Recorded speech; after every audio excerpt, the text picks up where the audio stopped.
Boomer's Brain Trust is the website, and speaking of that, a reminder, you can watch us live on boomersbraintrust.com and on TV in cities all across this great land of ours on where, Dinah? Biz TV, right? Absolutely. Oh, you're so clever like that. Aren't I, though? Biz TV is the home for your business, and that's whether you're an entrepreneur, small business owner, maybe you're just managing your family's assets, Biz TV can help. And Biz TV is growing all the time. We are now on in New York. Very good. Philadelphia. Look at you go. And without even looking, Orlando. Wow, you are amazing. Yeah, Biz TV, it's your biz. Yeah, we thank them, by the way. They're wonderful people. They've been with us for many, many years now, and we do thank them. It's great. Growing all the time, as we said. So boomers are, as I was running, we were talking a little bit about boomers earlier and the labor force. One of the things that we have found is that boomers, as they get older, obviously, and with the downturn in the economy, the number of people finding work, they're dropping out of the labor force in rather large numbers. That's what they were saying. That this actually came from, I think, the government. The share of Americans in the labor force, that's known as the participation rate. It's at a 4-decade low.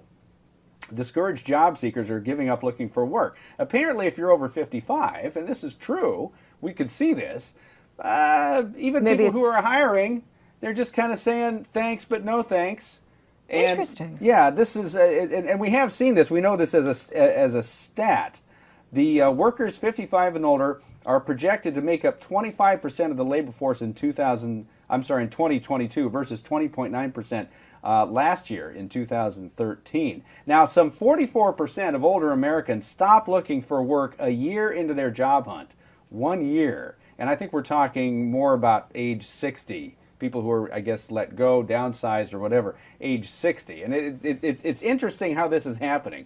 When I mentioned this particular stat, a lot of them are turning toward their own business. I wondered about that because I can't see people just saying, I'm done. I'm 55, I'm done. I think a lot of people are actually interested in being their own boss for a while. What happens when you get up to that age, and again, I'm speaking specifically of boomers because this is where we are. They've said, look, I've worked for somebody else for the last 40 years, something like that, and I would prefer maybe to become my own boss.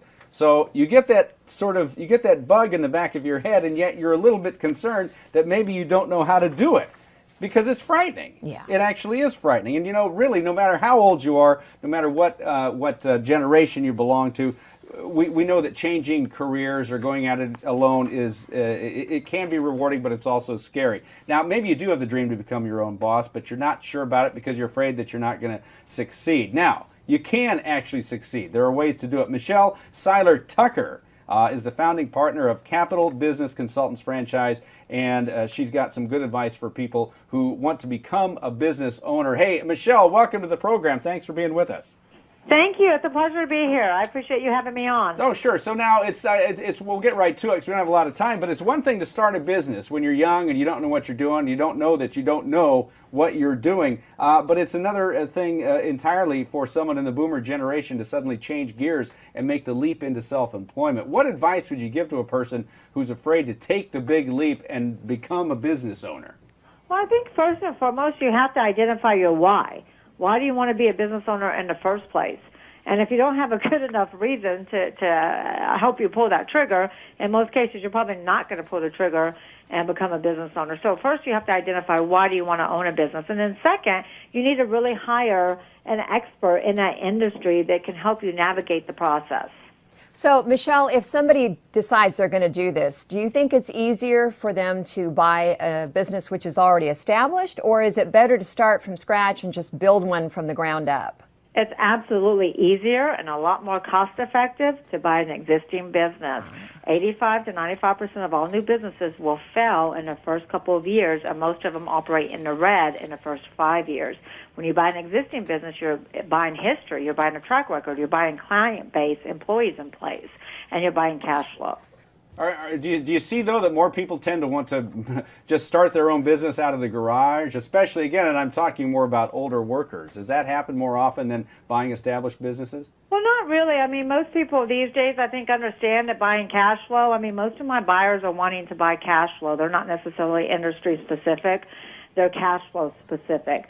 So most people these days are buying businesses. Some are starting businesses. You know, if you're going to start a business in your garage, that's much better than going out and getting a brick and mortar location, because so many people are going out of business, not because they have a bad business plan or they don't have a good marketing plan, but they simply run out of money. So if somebody decides they do want to become their own boss, but they have no idea what business to go into, do they want to own something, they want to let others run it? How does a person choose what kind of business they're going to buy? Like I said, the best thing to do is hire an expert that sells businesses, that they can help you navigate throughout the process and get to know you on an individual basis, to know what your strengths are. I mean, I really sit down with my buyers to identify their strengths, their weaknesses, their passions, their skill sets. You know, who else will be involved in a business with them, to determine what's the best business with them. I just helped a 60-year-old lady leave her 30-year-old position, and she bought a flooring company. She never thought in a million years she would own a flooring company. Wow. But she's in love with it now. And she's making more money. I help her invest. She was making $100,000 a year, being her in a job for 30 years. Now, $100,000 a year is a lot of money, but not after 30 years of commitment. She invested $300,000 in $1 million business, and now she's making over $295,000 a year. So obviously there's some intangible factors that play a role in success or failure, not necessarily having to know how to do it, right? Correct. I mean, the great thing about business ownership is you're already buying the systems. You're already buying the foundation. You have employees in place. You have a management team. You already have, everything is operational.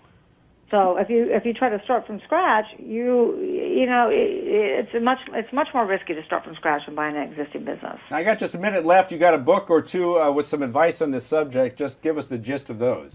Well, I have a book called Sell Your Business for More Than It's Worth on the sales side for my business owners that I help.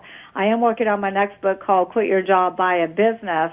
But everybody can go visit me at betterbusinessbrokers.com. That's betterbusinessbrokers.com.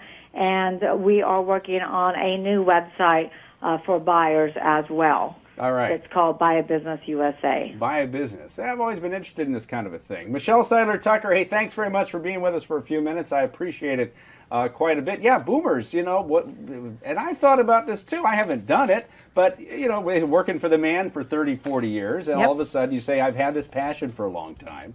And then the question is, do I pursue my passion started in my garage, or what Michelle says, buy an established business? I mean, it's scary. I've heard them referred to as jobbies. They're jobbies. Job and hobbies you can put together, do what you really love. Look at this. It's like selfie. I just learned what a selfie was like 3 months ago. Now I got jobbies. Wow. Okay, well, hang on for more. We got the professor. Stick around. Coming right back. Another hour of this and whatever.